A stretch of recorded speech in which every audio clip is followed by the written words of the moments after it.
Isa na yata ang eleksyon sa pinakamasaya at nakakatuwang araw dito sa Pilipinas. Alam niyo kung bakit?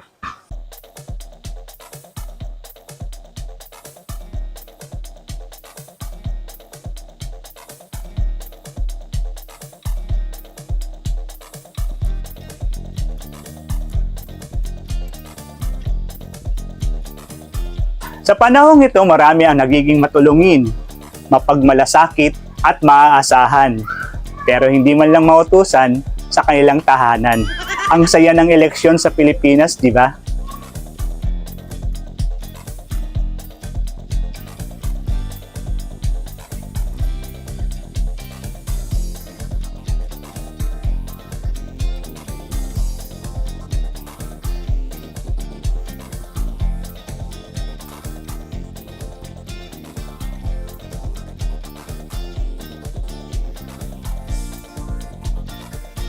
Ang dating hindi namamansin sa iyo noong una, ngayon kung makasalubong mo, nakangiti na. Di ba ang saya ng eleksyon sa Pilipinas?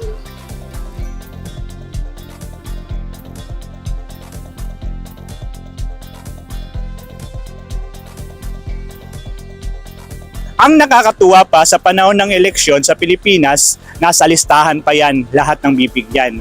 Nga lamang, nagrereklamo ang ibang nasasakupan. Ano po yung inaing niyo po sa inyo pong barangay? Nung panahong tokang nasa master list ako. Ngayong election wala na ako sa master list. Ano pong masasabi niyo po sa eleksyon sa Pilipinas?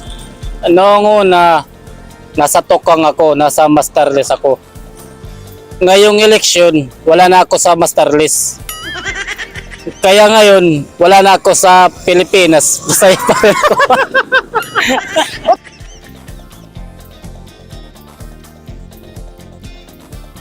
Mas lalong sumasaya ang gabi ng bisperas ng eleksyon. Maririnig mo na kasi at mararamdaman ang salitang badil, pangamang at bigayan. Pero kahit anong lingwahe ang gamitin dito, isa lang naman ang ibig sabihin nito, ang vote buying.